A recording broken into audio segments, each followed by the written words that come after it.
What's up, guys? Today let's take a look at Mety Toyz Frostbone Saranoir. This is a unlicensed third-party Forsaken Death Knight from World of Warcraft, and if you know anything about World of Warcraft figure, you know what? I'm going to talk a little bit about the situation surrounding third-party World of Warcraft figure a bit later. But yeah, the figure itself is pretty good. It is one of the better one. Mety Toyz recent releases. For example, their Goblin has pretty serious QC issue. Their Tiger Vanguard has very much downgraded fur detail compared to the promo shot, and their Misha and Rexar. I haven't got that one yet, but I think the body shape is not correct because Rexar is supposed to be half ogre and they use the Grimoire body, which I think is a bit too scrawny. But anyway, yeah, figure is pretty good. Let's first take a look at it. First, let's take a look at the figure a bit closer.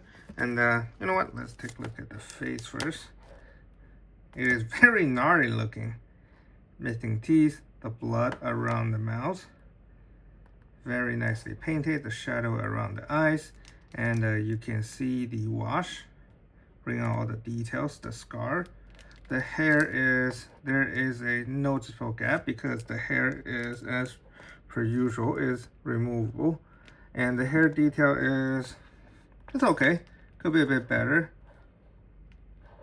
but could be worse, right? The face is definitely pretty well done. The armor detail, you can see the silver dry brush and the blue is sort of to emulate the luminescent blue light from Death Knight's armor, right? It's pretty good here, but on the shoulder armor, I think in the actual armor, this is hollow and has blue light shining through, but the way they painted this is very flat because this is supposed to be UV activated, right? It is glow in the dark, but on the normal lighting it does look pretty plain. Like something like this would be a bit better.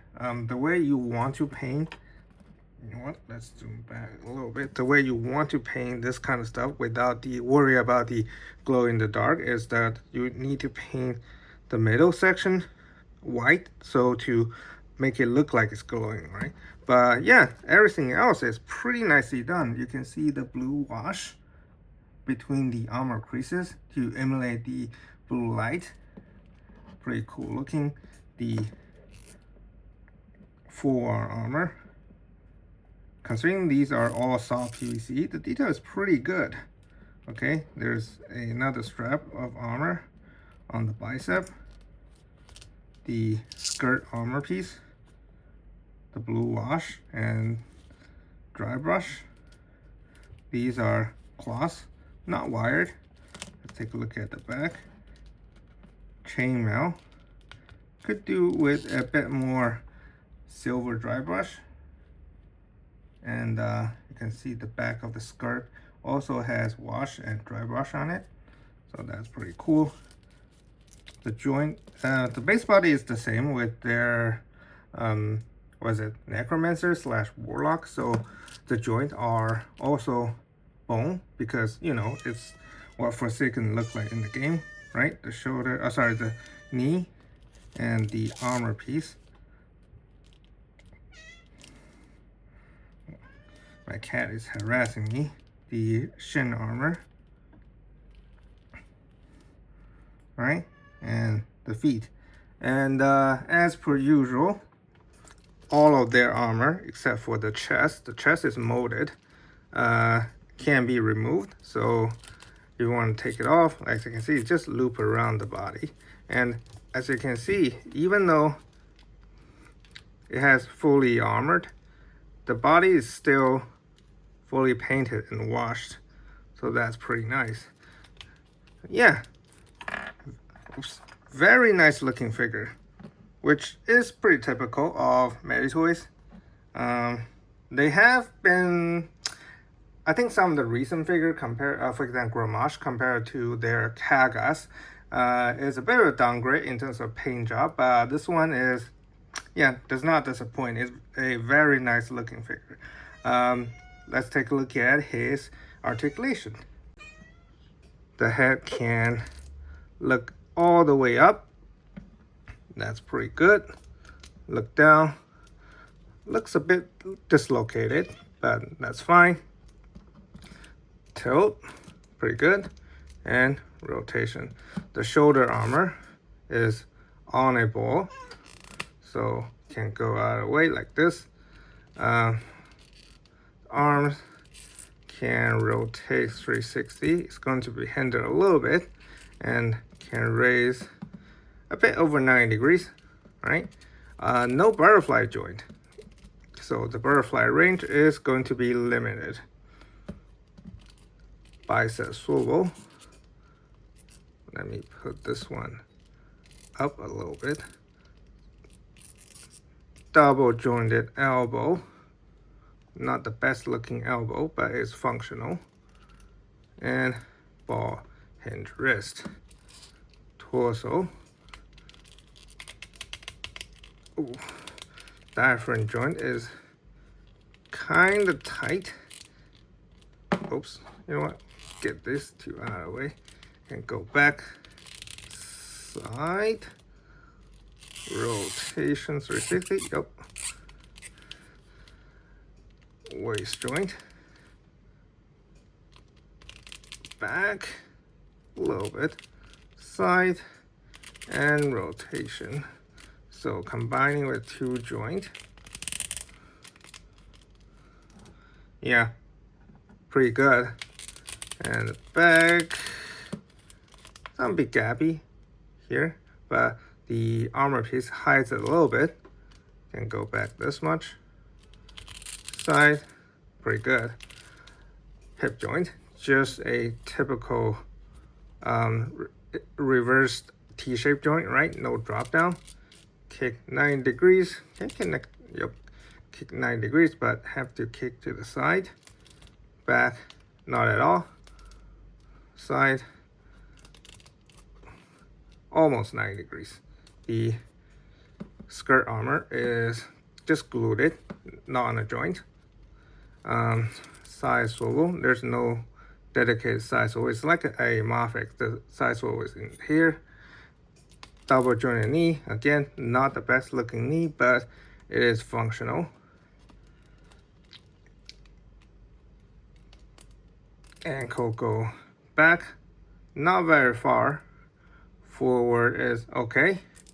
Rocker is very crooked, but thankfully you can rotate the ankle 360, so it's not a huge deal.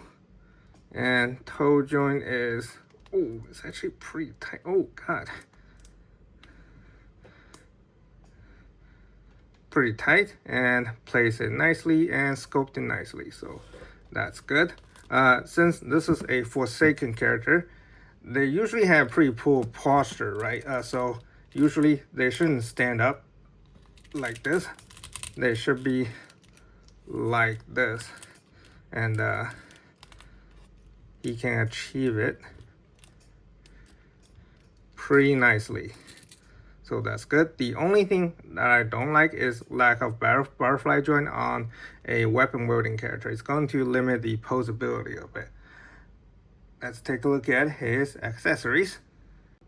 For head, he comes with a alternative head with the tongue out. It is the I think this is the reference to a iconic Forsaken head that has complete absence of the lower jaw, which I wish this figure, that this head has done that. It is like they went halfway, but not all the way. It's kind of disappointing. Of course, the hair is removable, right? And a helmet. I think the whole set is a it's a modification of either T7 or Tier 8 Death Knight set from Next Ramus. And this is how you put on the helmet. And there's nothing to keep the helmet on the head, right? There's nothing inside, so when trying to play with the figure, the helmet just moves very easily. I don't really like the way they do the helmet. And of course, a pair of fist hand on him, a pair of relaxed style posing hand, a pair of gripping hand. What these for, you might wonder. They are for these pair of dagger. I don't know what these two are called because Rogue is not one of the classes that I play a lot. Oh, the blue on here is mispainted. That's not very good, but everything else is pretty nicely done. Dual sword. I know what this is. These are Frost Death Knight's artifact skin. I don't know what these are called, but they definitely are. Very nicely done. Let's see the detail. Okay, and I definitely know what this is. This is the Frostbone. I didn't get this while I was playing what's the expansion? Wow, I can't even remember the expansion name. The Wrath of Lich King. Holy cow, I can't believe I forgot about the name. Wow. Yeah, Frostbone. I didn't get this during Wrath of Lich King, so it's very nice to have this one in hand. This is the Armageddon from Max. I think this one get a bit get modified a little bit as well. This is the this is Unholy Death Knight's artifact called Apocalypse. This is also one of the skin. I can't remember the name. And this is for Blood Death Knight's artifact skin. Again, forgot about name because it's been so long. I wish they used the default skin for the Blade of Fallen King, the Frost Decay's artifact skin, because I think those look the best. Yeah, so a ton of weapon to play with. Let's take a look at his size comparison. This is the Forsaken Rogue from Accessory Action / Grey Knight, and this is Mety's previous Forsaken Warlock. It's a shame that we might not be able to get more of these in the future. I'll talk a little bit about in the closing section. Grey Knight's Death Knight Morna, and McFarlane Toyz Lich King. I actually think the scaling is pretty nicely here. The McFarlane Lich King is sufficiently taller compared to the regular player character, with Accessory Studio Baroness and McFarlane Toyz Kratos, with Savage Crucible and Mystic Legion. So yeah, really strong release from Toyz. Great paint job, great accessory, great skull work, and pretty good articulation. And for a not a so crazy price tag. So this is definitely a recommend whether you are a WoW player or not, okay? Now I'm going to talk about the bad news I have been alluding to throughout the video, is that Grey Knight and Mety is going to stop making third-party World of Warcraft figure for the foreseeable future, or at the very least, they are taking a wait-and-see approach after they finish the a few figure that's still in the production pipeline. So there might be still a couple pre-orders coming, but after that, no more third-party World of Warcraft, because as you guys all know, Toyz has acquired the StarCraft license, right? But what some of you might not know is that they also got the Warcraft license. So they're going to make figure based on Warcraft 3, The Frozen Throne, starting from Q4 of 2026. And of course, these third-party companies are going to be much cautious because Toyz is a Chinese company. So it's much easier for Toyz to either through legal approach or non-legal approach to put a wrench into their operation. And this is especially the case for Mety because they have the quote-unquote legit side of Ling Jihun, which is making turtle figures, TMNT figures, and Pacific Rim figures. So it is much riskier for them compared to Grey Knight.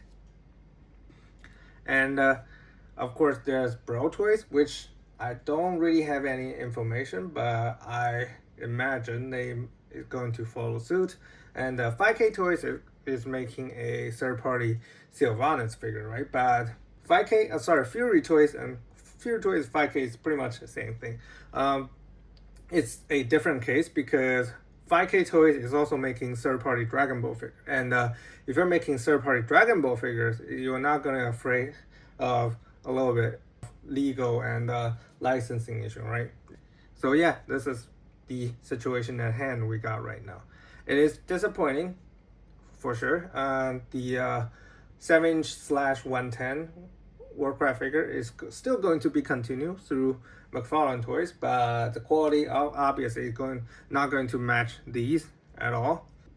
And the official stuff from Joy Toys is going to be 125 and 118 as per usual. So yeah, that's pretty much it. Thank you guys for watching, and I'll see you guys next time.